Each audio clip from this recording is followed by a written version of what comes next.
Hello ladies and gentlemen, welcome to the Interstellar Marines preview.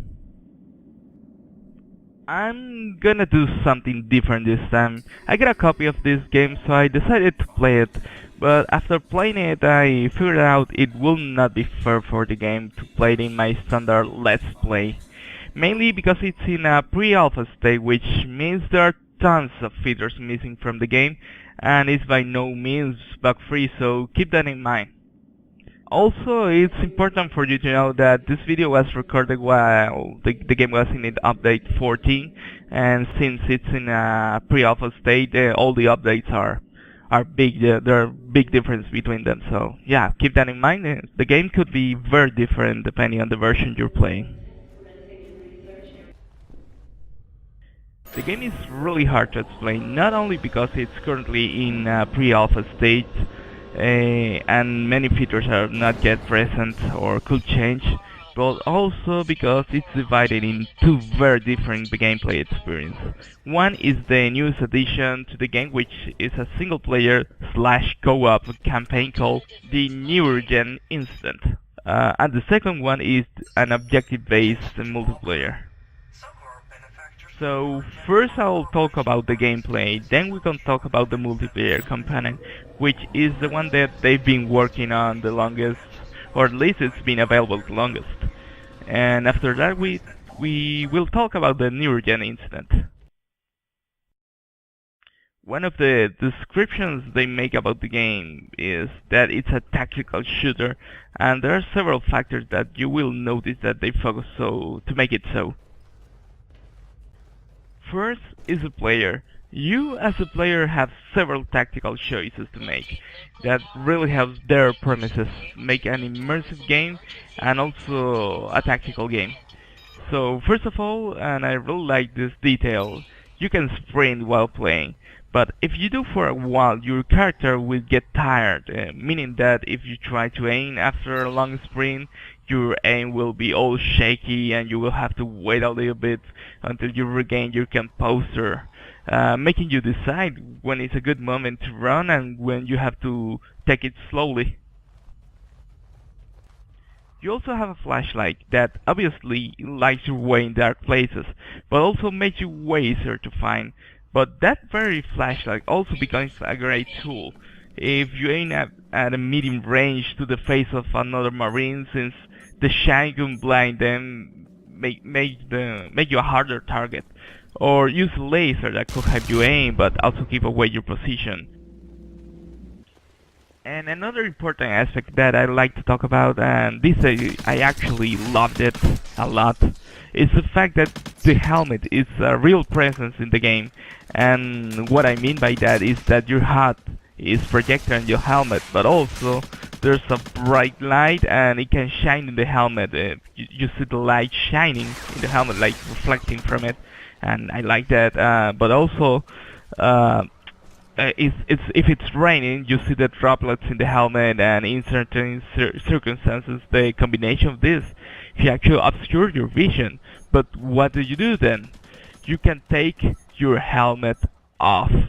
It's a simple idea, but I love it. You have trouble aiming because there's mud on your visor. You take it off, but when you take it off, you also lose your HUD. So that means you cannot know the position and the states of the objectives. Or even worse, actually, makes it harder to distinguish between friends or foe.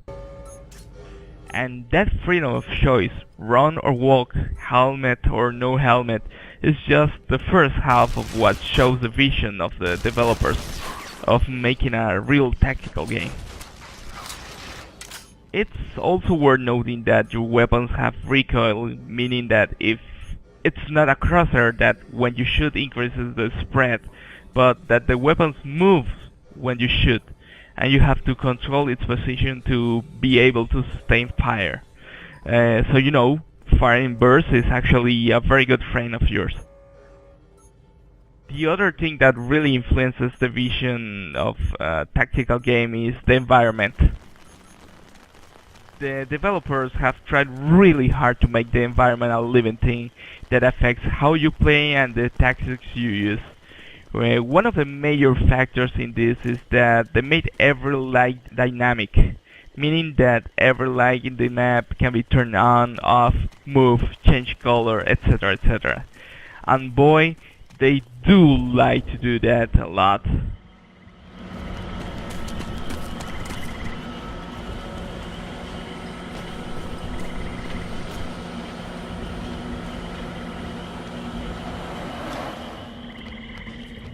You can be in the middle of a match and suddenly the big light in the sky, I know it's not the sun, just decide to move from one side to the other of the room, or just goes off completely, leaving you in the dark with only a couple of lights around. And mind you, you could also shoot and destroy these lights to make it even darker. Or the map decides that the alarm was tripped, so there are moving alarm lights moving around, and it's well, it's glorious. I really like it, and they obviously like to make use of the lighting. And the light is not the only thing dynamic in this game.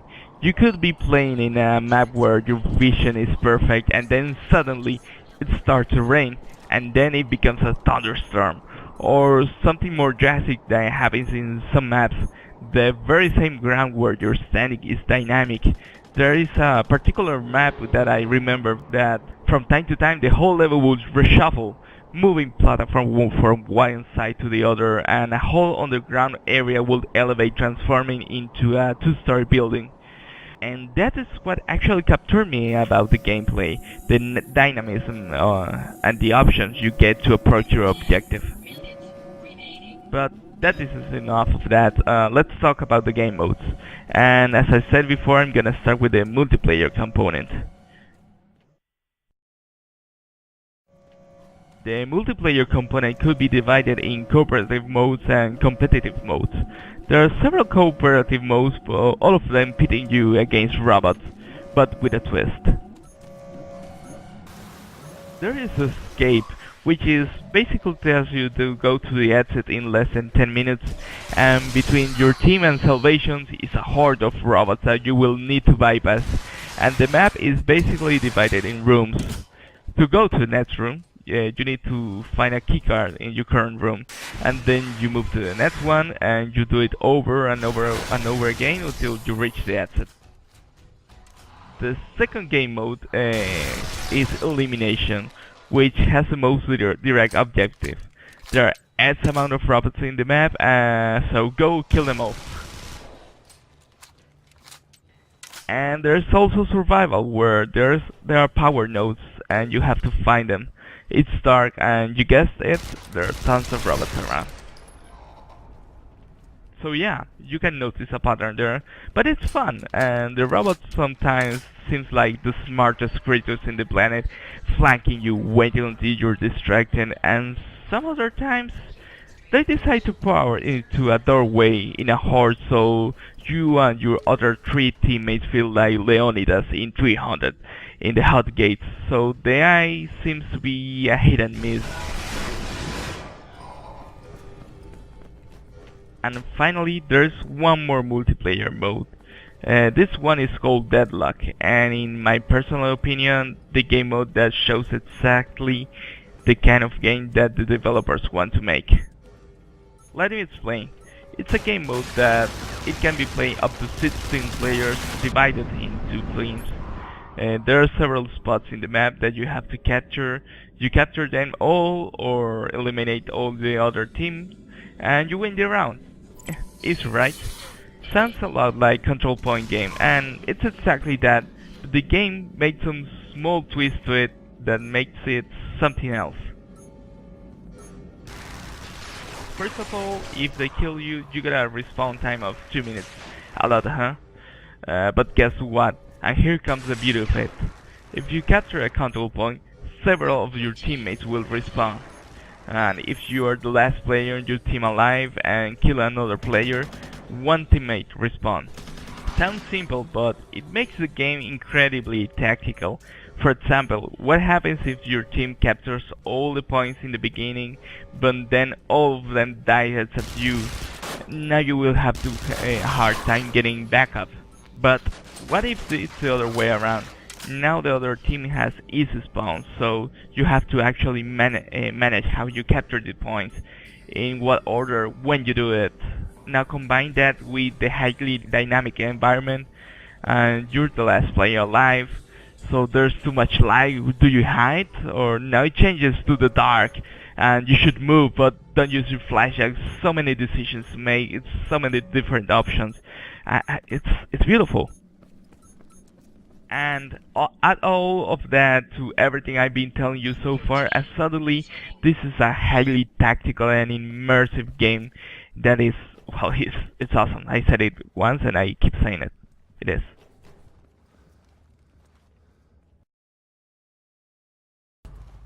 Now there's one more important thing to talk about in this game, the last edition, the single player slash co-op mission called the Neurogen Incident.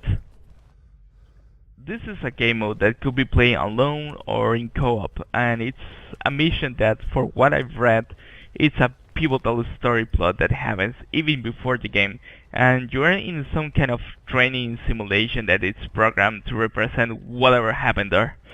But this is hardly explained in the game, and most of my knowledge about this story I gather it's from the internet, but again, this is an early alpha, and probably when the rest of the game ships, everything will be explained. Or at least that's my hope. The gameplay is very similar to the co-op missions, but this one was made to build up a lot of tension. The place where you're sent is dark, creepy, and lonely.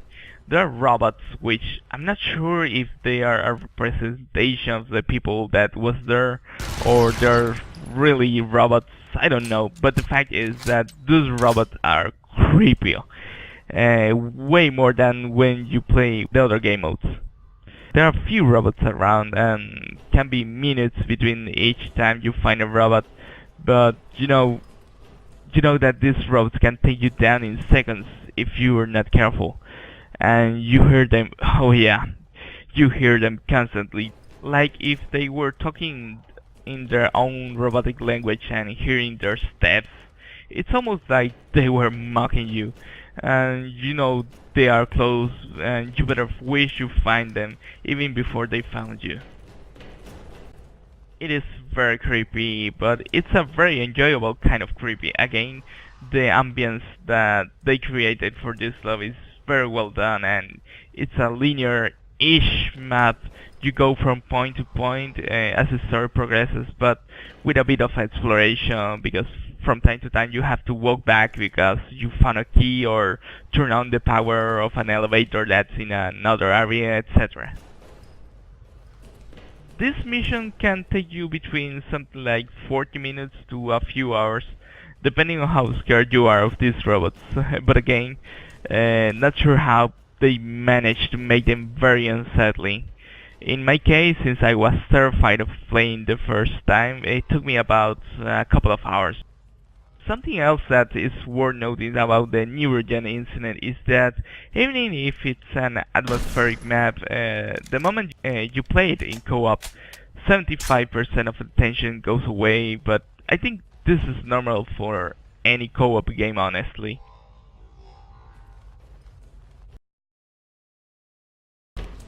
Now, I've told you enough about what the game is about and how much I enjoyed it, but not everything is roses and rainbows in the sky.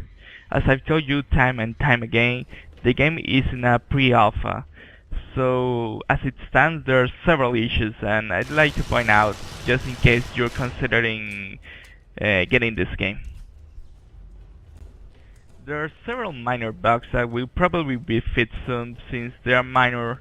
I won't really be entering detail on this, but there are a few examples of this, like when a platform is moving and you see down, you can see through the floor, or at some times the actions that are made to hold a key get stuck, so you have to repress the button to stop it, like for example sprinting or looking through the scope. These are minor problems, but they are there. But there are also bigger problems like the performance. Even though the dynamic lighting is awesome, it can take a toll on your computer, making the game have some dips on the performance from time to time. For example, my game is generally at 60 FPS, but in some maps with lighting effects, my frame rate dipped to 40 or something like that, which can be quite annoying, honestly. This is particularly true in the Neurogen Incident campaign, where there are areas where my frame rate could go from the smooth 60 frames per second to the lower 20s, which is less than ideal, I gotta say. Also, while I was playing with a friend in Neurogen Incident, we encountered a bug where we needed a key card to progress, and this card did not spawn in the map, making it impossible for us to finish the game. Something else that is worth mentioning for all of you that like the diversity on your weapons, that right now there are only two weapons, an SMG and an assault rifle. And honestly, there's not enough difference between them. But that is how it is right now in the update 14. The developers have said already that there are more weapons coming, but just letting you know. And a big problem that the game has right now is that there does not seem to be any kind of lag compensation on the servers, which means, for example, that if you have 500 milliseconds, you will basically have to guess where your target will be in the next half a second and shoot there. And for a shooter, that is a lot. This problem is not really noticeable if you find a server that's close to you, since your ping will be probably between 50 and 150 milliseconds, but there will be times where no one in your area will be playing and people from the US could end up connecting to Europe or vice versa, and then those 500 milliseconds pings could become very real. Now, I also like to find out that I've read in several forums and posts from the developers that they are working on a server rollback system, which will help a lot on this problem, but as of update 14 the problem is there and it's worth noting in case you plan on getting this game. Well, I think that's all I had to say about the game. I think that as of now you will have noticed that I actually enjoyed the game quite a lot so far. As it is now, it's already a decently deep tactical shooter with gorgeous use of lighting and decent graphics. But it's still incomplete and the multiplayer is quite fun and the Neurogen Incident is decent, but honestly, it feels like a placeholder for things to come. In my personal opinion, the game is worth checking out and keep an eye on it during its development. I, for one, will be checking its progress from time to time. Right now, anyone can participate in the pre-alpha because it's in early access on Steam, but if you plan on buying it, please always keep in mind that it's not a full game that you're buying right now. It's a pre-alpha build that it's feature incomplete and there will be bugs, a lot of them. So make sure you're okay with that, especially with the lack of lag compensation, which in my personal opinion is a big problem in the current build. So, if you think you will enjoy the game for what it already has and that you're okay with finding bugs, go ahead, buy it. If not, I'd say it's worth keeping an eye on it, because they seem to be going in the right direction, and if they are able to deliver on the promise they are making for the game, it'll be incredible. Well guys, I really hope you enjoyed this. This was a new format for me. Please let me know in the comments if you liked it or if you'd like more content like this. And if I made any mistakes about the game, you could always also let me know in the comments. And I could make annotations if it's necessary. Heck, I'd even make a new video if I have to. Also, don't forget to like, fav, and subscribe since it helps a lot. Well guys, I really hope you enjoyed this and see you all next time.